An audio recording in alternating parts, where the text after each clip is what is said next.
Hello দোস্ত, গাড়ি দেখো আমার কত সুন্দর করে দিয়েছি। আর বলে লাভ নেই, তোমাদের রেপ করেছিলাম নাকি, তার প্রতিফল আমি এখনও ভোগ করছি।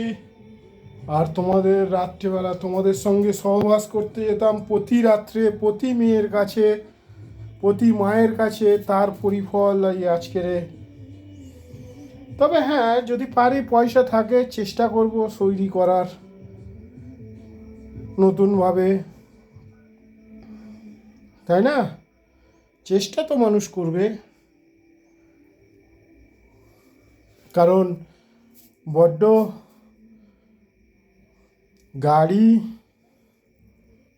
গাড়িটা কাজ করে খাচ্ছিলাম তো, এতে সহ্য হয়নি। এটা প্রকৃত,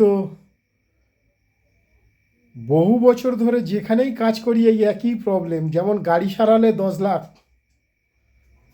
আবার পিছু নিলে নতুন বাইক দেওয়ার জন্য রেডি থাকে। আবার গার্লফ্রেন্ড হলে ফ্ল্যাট 4 লাখ প্লাস 20 লাখ। আবার 4 চাকা। তো আমার ভাগ্যে এইটা গাড়িটুকু ছিল, সেটাও এরা ব্রেক মেরে মেরে পুরো লাইভ করে দিয়েছে। ঠিক আছে, ব্যাস।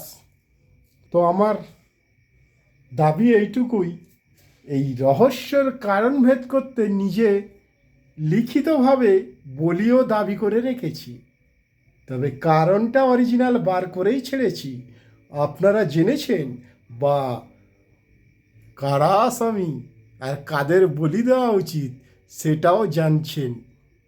তাও আইন সবসময় চোখ বাঁধা প্রুফ, অর্থাৎ প্রমাণ, যেটা এখন সবার হাতে।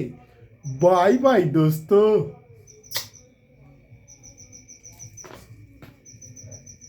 ঠিক আছে।